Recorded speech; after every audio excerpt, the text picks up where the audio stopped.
നമസ്കാരം മക്കളെ, ആകാശ് മാഷാണ്. എടാ, ഈ സിനിമ നിങ്ങൾ കണ്ടിട്ടുണ്ടോ? ഈ സിനിമയുടെ പേരൊന്ന് ശ്രദ്ധിച്ചേ, അജഗജാന്തരം. നല്ല അടിപൊളി സിനിമയായിരുന്നു.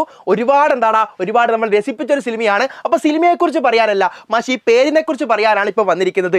അജഗജാന്തരം എന്ന പേര് നിങ്ങൾ മറ്റെവിടെയെങ്കിലും കേട്ടിട്ടുണ്ടോ? മലയാളത്തിലെ ഒരു ശൈലിയാണ് അജഗജാന്തരം എന്ന് പറയുന്നത്. അപ്പോൾ 3 പദങ്ങളാണ് അജഗജാന്തരം എന്ന ശൈലിക്ക് വേണ്ടി ഉപയോഗിച്ചിട്ടുള്ളത്. ഒന്ന് അജം, ഒന്ന് ഗജം, ഒന്ന് അന്തരം. എന്താ മക്കളെ ഈ അജം, ഗജം, അന്തരം എന്നൊക്കെ പറഞ്ഞാൽ? മക്കളെ, അജം എന്ന് പറഞ്ഞു കഴിഞ്ഞാൽ ആടാണ്, ഗജം ആനയാണ്. നോക്കിയാൽ നിങ്ങൾ, ആടും ആനയും തമ്മിൽ ചെറിയ വ്യത്യാസമാണോ ഉള്ളത്?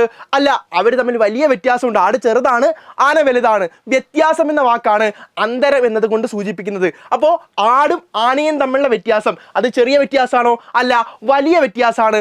വലിയ വ്യത്യാസത്തെ സൂചിപ്പിക്കുന്ന ശൈലിയാണ് അജഗജാന്തരം എന്ന് പറയുന്നത്. അങ്ങനെയാണ്. നമുക്ക് കുറച്ച് ശൈലികൾ പരിചയപ്പെട്ടാലോ?